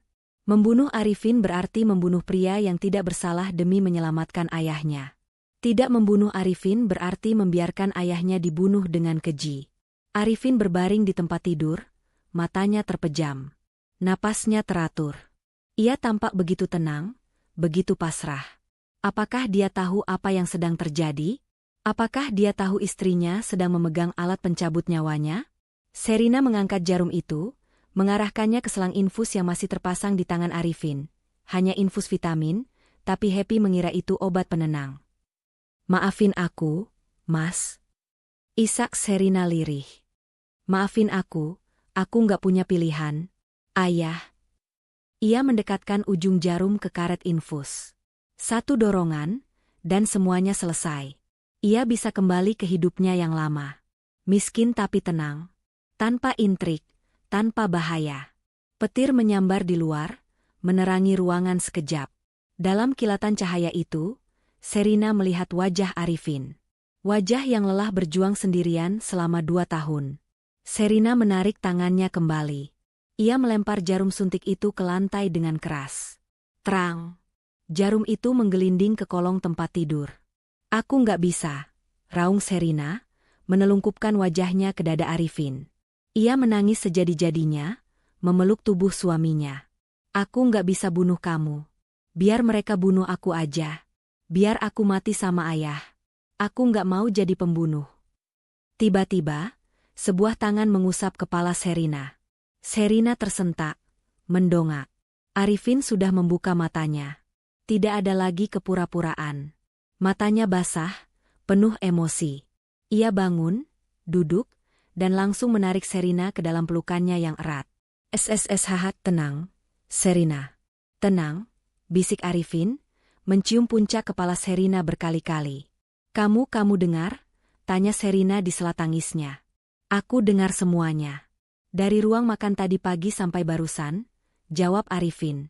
Suaranya bergetar menahan amarah yang luar biasa. Bukan pada Sherina, tapi pada ibu tirinya. Maafkan aku membiarkanmu menghadapi pilihan sekejam itu sendirian. Aku harus tetap diam sampai aku yakin kamu tidak disadap. Arifin menangkup wajah Sherina dengan kedua tangannya, menatap matanya dalam-dalam. Kamu lulus ujian terakhir. Sherina, kamu memilihku di atas nyawa ayahmu. Itu pengorbanan yang tidak pantas diminta siapapun. Tapi ayah. Sherina terisak lagi. Mereka akan membunuhnya besok pagi kalau kamu nggak mati. Arifin menghapus air mata Sherina dengan ibu jarinya. Wajahnya berubah keras, dingin, dan mematikan. Sisi gelap sang pewaris yang selama ini ia tekan kini muncul sepenuhnya. Tidak akan ada yang mati malam ini, kecuali ambisi Happy Salma, ucap Arifin tegas. Ia turun dari tempat tidur, berdiri tegak. Ia berjalan ke lemari pakaian, menggeser panel rahasia di belakang gantungan baju, dan mengeluarkan sebuah kotak besi. Dari dalamnya, ia mengambil 2 buah pistol dan beberapa alat komunikasi canggih. Ringo dan tim keamanan swasta bayaranku sudah melacak lokasi ponsel Happy saat dia memutar video itu. Mereka ada di gudang tua di pelabuhan, jelas Arifin sambil memeriksa peluru. Ia melempar sebuah rompi anti peluru tipis ke arah Sherina. Pakai ini. Hapus air matamu, perintah Arifin. Malam ini sandiwara selesai. Kita tidak akan menunggu polisi atau hukum yang lambat. Kita akan jemput ayahmu sendiri. Sherina menatap Arifin, lalu menatap rompi di tangannya. Rasa takutnya perlahan berganti menjadi adrenalin. Ia bukan lagi perawat lemah. Ia adalah istri Arifin Putra. Sherina mengusap wajahnya kasar, lalu mengangguk mantap. Ayo kita habisi mereka. Arifin tersenyum, senyum predator yang siap menerkam mangsanya. Ia meraih tangan Sherina, dan bersama-sama mereka melangkah keluar dari kamar, bukan lagi sebagai pesakitan, tapi sebagai pemburu. Mobil SUV hitam itu membelah hujan deras yang mengguyur pelabuhan Tanjung Priok. Di dalam mobil, ketegangan terasa begitu pekat hingga nyaris bisa disentuh. Ringo Agus Rahman menyetir dengan kecepatan tinggi namun terkendali, wajahnya yang biasanya jenaka kini berubah serius, fokus penuh pada jalanan licin di depan. Di kursi belakang, Arifin Putra sedang mengecek magasin pistol Glock 19 miliknya. Bunyi klik logam beradu terdengar mengerikan sekaligus menenangkan bagi Sherina yang duduk di sampingnya. Sherina mengenakan jaket hoodie hitam kebesaran dan rompi anti peluru di balik bajunya. Tangannya dingin, tapi genggaman tangan kirinya pada lengan Arifin sangat erat. Dengar? Suara Arifin memecah kesunyian, tenang namun otoritatif. Gudang nomor 4B. Menurut pelacak sinyal, ada 5 orang penjaga di luar, dan kemungkinan 2 orang di dalam bersama ayahmu. Mereka preman bayaran kelas teri, bukan tentara. Tapi mereka bawa senjata tajam dan mungkin rakitan. Arifin menatap Sherina. Tugasmu 1, Sir. Begitu aku dan Ringo mendobrak masuk, kamu lari ke arah Sandra. Lepaskan ikatan ayahmu, lalu bawa dia berlindung di balik tumpukan kontainer di sisi timur. Jangan coba-coba ikut berkelahi. Mengerti? Sherina mengangguk, menelan ludah yang terasa pahit. Mengerti. Tapi kamu yakin bisa bergerak lincah? Kakimu. Arifin tersenyum tipis, sorot matanya tajam. 2 tahun aku melatih kakiku dengan beban di tengah malam untuk momen ini. Jangan khawatirkan aku. Khawatirkan mereka. Mobil berhenti di jarak aman, tersembunyi di balik bayangan kren raksasa yang mati. Hujan deras menjadi sekutu mereka, menyamarkan suara langkah kaki dan deru mesin. 3 orang pria berseragam hitam, tim keamanan swasta sewaan Arifin, sudah menunggu di sana. Mereka memberi hormat singkat. Target terkonfirmasi, lapor salah satu dari mereka. Kami akan urus penjaga perimeter luar. Tuan Arifin dan Dr. Ringo ambil bagian dalam. Laksanakan perintah Arifin. Operasi dimulai. Sherina mengikuti Arifin yang bergerak setengah berlari, merunduk di antara tumpukan peti kemas. Sherina takjub melihat suaminya. Tidak ada lagi jejak pria lumpuh yang lemah. Gerakannya taktis, efisien, dan mematikan.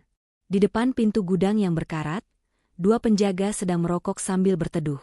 Sikat, bisik Ringo. Dalam hitungan detik, Arifin dan Ringo maju serempak. Arifin menghantam tengkuk penjaga pertama dengan gagang pistol, membuatnya pingsan seketika tanpa suara. Ringo menyuntikkan obat bius dosis tinggi ke leher penjaga kedua yang baru mau berteriak. Tubuh-tubuh itu diseret ke semak-semak. Sherina menahan napas melihat kekerasan itu. Ini dunia yang tidak pernah ia bayangkan. Arifin memberi isyarat. 1, 2, 3. Ia menendang pintu gudang hingga terbuka lebar. Jangan bergerak. Teriak Arifin, suaranya menggelegar mengalahkan suara hujan. Di dalam gudang yang remang-remang, 3 preman yang sedang main kartu terlonjak kaget. Di sudut ruangan, terikat di kursi kayu, tampak sosok pria tua yang terkulai lemas. Ayah Sherina. Siapa kalian? Bentak salah satu preman, mencabut golok dari pinggangnya. Dor.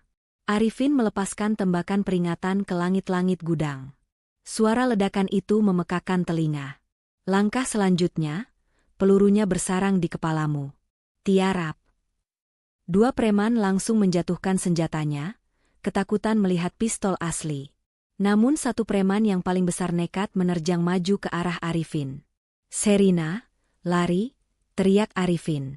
Sherina berlari sekencang mungkin menuju ayahnya, mengabaikan perkelahian di belakangnya. Ia mendengar suara bukbak pukulan benda tumpul. Ia tidak menoleh. Ayah, panggil Sherina histeris saat sampai di depan ayahnya. Wajah Pak Munaf lebam, bibirnya pecah, tapi ia masih sadar. Matanya terbuka lemah. Sherina, bisiknya parau. Aku di sini, Yah. Aku di sini. Sherina dengan panik berusaha membuka simpul tali tambang yang mengikat tangan ayahnya. Kukunya patah karena tali itu terlalu kencang, tapi ia tidak peduli. Di belakangnya, preman besar itu berhasil memukul mundur Ringo hingga jatuh. Ia mengayunkan pipa besi ke arah Arifin. Arifin merunduk, menghindari ayunan maut itu, lalu dengan gerakan judo yang sempurna, ia membanting tubuh raksasa itu ke lantai beton. Kra! Preman itu mengerang kesakitan, lengannya patah. Arifin menginjak dada pria itu, menodongkan pistol tepat di dahinya. Siapa yang suruh kalian? Jawab. Aryo. Pak Aryo Bayu. Teriak preman itu ketakutan. Cukup, Arifin menendang pria itu hingga pingsan. Ia berbalik, napasnya memburu, keringat bercampur air hujan membasahi wajahnya. Ia segera berlari ke arah Sherina. Biar aku bantu. Arifin mengeluarkan pisau lipat, memotong tali pengikat Pak Munaf. Tubuh tua itu ambruk ke pelukan Sherina. Terima kasih, Mas. Terima kasih. Isak Sherina. Arifin menatap mertuanya dengan tatapan bersalah namun lega. Maafkan saya, Pak. Bapak menderita karena saya. Tapi saya janji, ini yang terakhir. Ringo bangkit sambil memegangi rahangnya yang memar. Mobil evakuasi medis standby di luar. Kita harus bawa Bapak ke rumah sakit aman milik teman gue sekarang. Jam berapa sekarang? Tanya Arifin sambil melihat jam tangannya. Jam 6 pagi, jawab Ringo. Arifin menyeka wajahnya. Matanya berkilat dingin. Rapat pemegang saham dimulai jam 8. Happy Salma sedang bersiap-siap memakai mahkotanya. Arifin menoleh ke Sherina. Kamu ikut evakuasi ayahmu. Biar aku dan Ringo yang ke kantor. Sherina menggeleng tegas. Ia berdiri, meski lututnya gemetar. Ia menatap Arifin dengan nyalang. Tidak. Ayah akan aman sama tim medis kamu. Aku ikut ke kantor. Aku ingin melihat wajah wanita iblis itu saat dia hancur. Aku ingin dia tahu bahwa boneka yang dia beli ini bisa menggigit balik. Arifin terdiam sejenak, lalu mengangguk bangga. Ia melepas jaketnya, memakaikannya ke bahu Sherina. Ayo kita rebut kembali tahta itu. Gedung pencakar langit, Putra Corp, menjulang angkuh di pusat bisnis Jakarta. Di lantai 50, ruang rapat direksi sudah dipenuhi ketegangan. Meja panjang berbentuk oval dari kayu jati mengkilap dikelilingi oleh para pemegang saham mayoritas, dewan komisaris, dan direktur eksekutif. Aroma kopi mahal dan parfum bercampur dengan bau ketakutan. Semua orang tahu apa agenda hari ini. Penyerahan kekuasaan penuh kepada Happy Salma dan penjualan aset strategis perusahaan. Di ujung meja, Happy Salma duduk dengan pose ratu. Ia mengenakan setelan blazer merah menyala, warna kemenangan. Rambutnya disanggul rapi tanpa celah. Di sebelahnya, Aryo Bayu duduk santai, sesekali tersenyum licik pada beberapa pemegang saham yang sudah berhasil mereka suap. Ada satu kursi kosong di ujung meja yang berlawanan. Kursi direktur utama. Kursi milik Arifin Putra. Baiklah, karena waktu sudah menunjukkan pukul 8:10, Happy Salma membuka rapat dengan suara lantang dan penuh percaya diri. Dan mengingat kondisi kesehatan putra tiri saya, Arifin, yang semakin memburuk, bahkan saya dengar dia koma lagi pagi ini, maka kita tidak bisa menunda keputusan ini. Para peserta rapat saling berbisik. Beberapa tampak ragu. Bu Happy, sela Pak Darmawan, komisaris tertua yang setia pada mendiang ayah Arifin. Bukankah prosedurnya kita harus menunggu konfirmasi dokter atau kehadiran wali sahnya, yaitu istrinya? Aryo Bayu tertawa kecil. Pak Darmawan yang terhormat, istrinya, Ibu Sherina, sudah menandatangani pelimpahan kuasa penuh kepada Ibu Happy. Dan pagi ini, Sherina sedang berduka. Dia tidak bisa hadir. Berduka? Tanya Pak Darmawan kaget. Apa Arifin? Happy memasang wajah sedih yang sangat palsu. Ia mengeluarkan sapu tangan, menyeka sudut matanya yang kering. Ya, kami baru saja mendapat kabar subuh tadi. Arifin mengalami gagal jantung. Kami belum umumkan ke media untuk menjaga stabilitas saham. Karena itu, saya, sebagai satu-satunya keluarga yang tersisa, harus mengambil alih kendali penuh demi menyelamatkan perusahaan ini. Suasana ruangan menjadi riuh rendah. Kabar kematian Arifin adalah bom waktu. Dokumen pengalihan aset sudah saya siapkan, kata Aryo Bayu sambil membagikan berkas ke meja masing-masing. Mohon Bapak Ibu tanda tangan persetujuan penjualan divisi properti Bali dan Kalimantan kepada investor asing yang sudah kami tunjuk. Tunggu dulu, protes Pak Darmawan. Itu aset warisan utama. Kita tidak bisa menjualnya begitu saja. Bapak tidak punya pilihan, bentak Happy Salma. Topeng sedihnya hilang seketika, digantikan wajah aslinya yang bengis.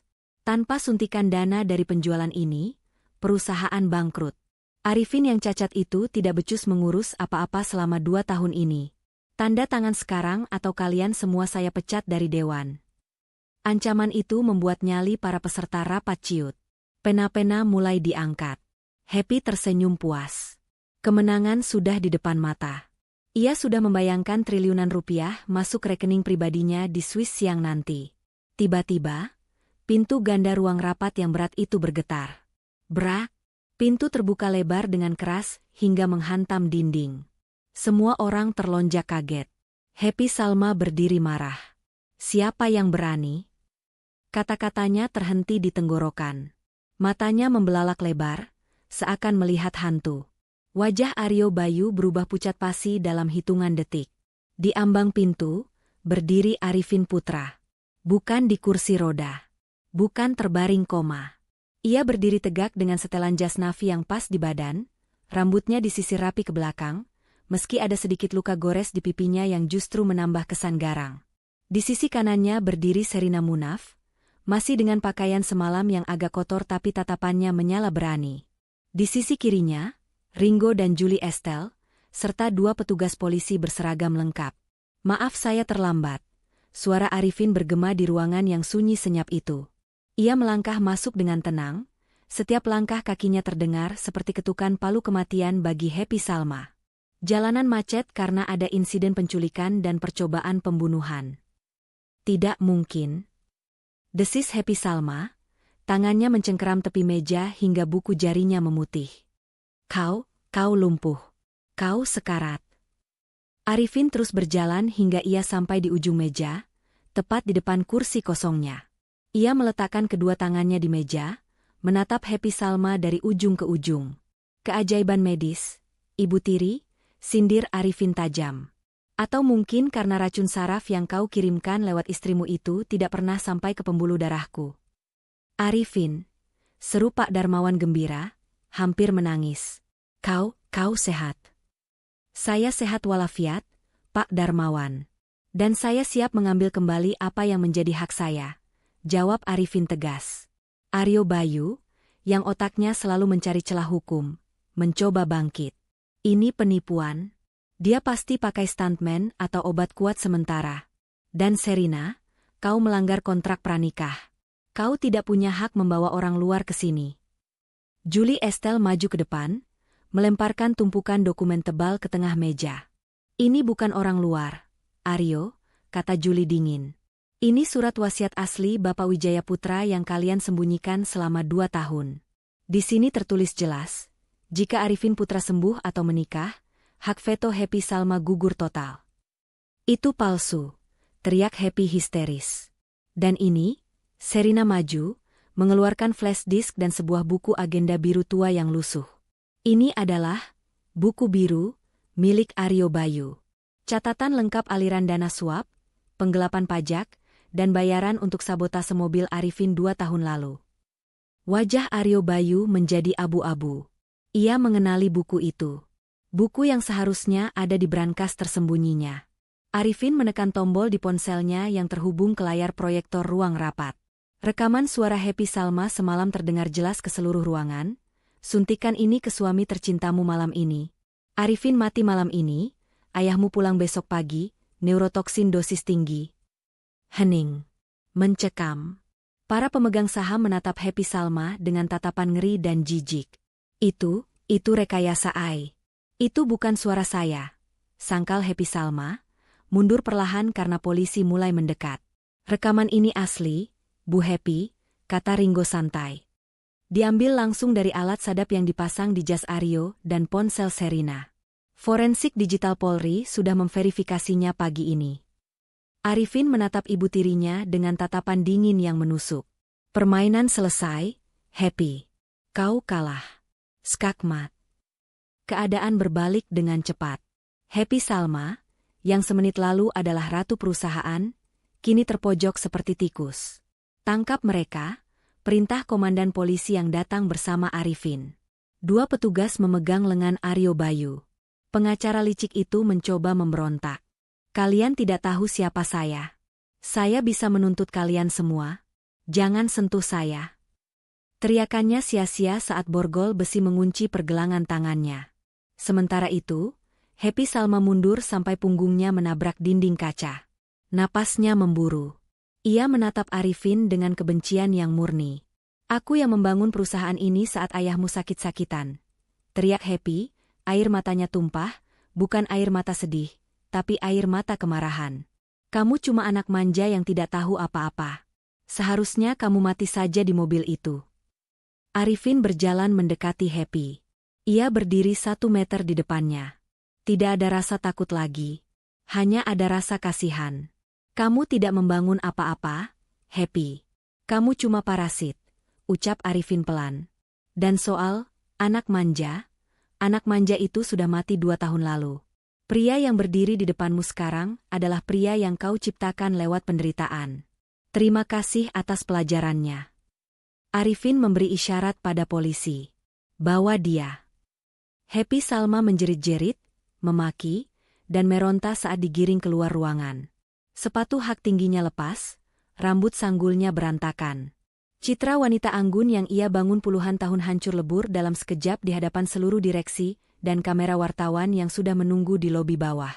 Ruang rapat menjadi tenang kembali. Pak Darmawan dan anggota direksi lain berdiri, lalu satu persatu mulai bertepuk tangan. Tepuk tangan itu awalnya ragu, lalu menjadi gemuruh. Sambutan selamat datang bagi sang raja yang kembali. Arifin menghela napas panjang, beban 2 tahun di pundaknya terangkat. Ia menoleh ke samping. Sherina masih berdiri di sana, menatapnya dengan senyum bangga bercampur lelah. Arifin mengabaikan tepuk tangan itu. Ia berbalik dan memeluk Sherina erat-erat di depan semua orang. Kita berhasil, bisik Arifin di rambut Sherina. Kamu berhasil, Mas, jawab Sherina lirih, menyandarkan kepalanya di dada bidang Arifin. Sekarang, kamu bebas. 6 bulan kemudian. Suasana di taman belakang mensyan keluarga putra sore itu tampak berbeda. Tidak ada lagi tanaman-tanaman berduri atau patung-patung menyeramkan selera Happy Salma. Semuanya sudah diganti dengan bunga-bunga cerah, rumput hijau yang terawat, dan sebuah ayunan kayu yang nyaman. Arifin duduk di bangku taman, memangku laptop. Ia sedang membaca laporan keuangan kuartal baru. Perusahaan, Putra Corp, telah pulih sepenuhnya. Bahkan sahamnya melonjak naik setelah skandal pembersihan manajemen lama. Citra Arifin sebagai CEO muda yang bangkit dari kelumpuhan dan membongkar korupsi, membuatnya menjadi idola baru di dunia bisnis. Masih kerja? Ini hari Minggu loh, sebuah suara ceria menegurnya. Sherina datang membawa nampan berisi 2 gelas es teh lemon dan sepiring pisang goreng. Ia tampak jauh lebih segar dan berisi dibanding 6 bulan lalu. Wajahnya berseri-seri, mengenakan gaun santai selutut. Arifin menutup laptopnya dan tersenyum. Senyum tulus yang kini sering ia perlihatkan. Tanggung, sedikit lagi. Ayah gimana? Sudah selesai check up? Sudah. Ringo bilang jantung ayah makin kuat. Sekarang ayah lagi main catur sama Pak Kebun di depan. Dia betah banget tinggal di paviliun tamu, cerita Sherina sambil duduk di sebelah Arifin. Baguslah. Paviliun itu memang untuk dia. Rumah ini terlalu besar buat kita berdua, kata Arifin. Sherina terdiam sejenak, memainkan gelas es tehnya. Ada sesuatu yang mengganjal di hatinya. Mas Arifin, panggil Sherina pelan. Kontrak kita sebenarnya sudah selesai sejak kasus Happy divonis bulan lalu. Pengacara barumu bilang, secara hukum, pernikahan kita bisa dibatalkan atau kita bisa bercerai baik-baik karena tujuannya sudah tercapai. Kamu sudah dapat warisanmu, aku sudah dapat pelunasan hutang dan keamanan ayah. Arifin menoleh, menatap Sherina lekat. Jadi, kamu mau pergi? Sherina menunduk. Aku nggak mau jadi beban. Aku cuma mantan perawat yang kebetulan masuk ke skenario ini. Kamu CEO, kamu bisa dapat wanita manapun yang setara, seperti Julie, mungkin? Arifin tertawa kecil. Ia mengambil gelas dari tangan Sherina, meletakkannya di meja, lalu menggenggam kedua tangan istrinya. Sherina, lihat aku. Sherina mendongak. Julie itu masa lalu, dan sekarang dia rekan kerja yang baik. Tapi kamu yang ada di sisiku saat aku jadi mayat hidup. Kamu yang rela tulangmu retak buat melindungiku. Kamu yang menolak membunuhku meski nyawa ayahmu di ujung tanduk. Arifin berdiri, lalu menarik Sherina untuk ikut berdiri.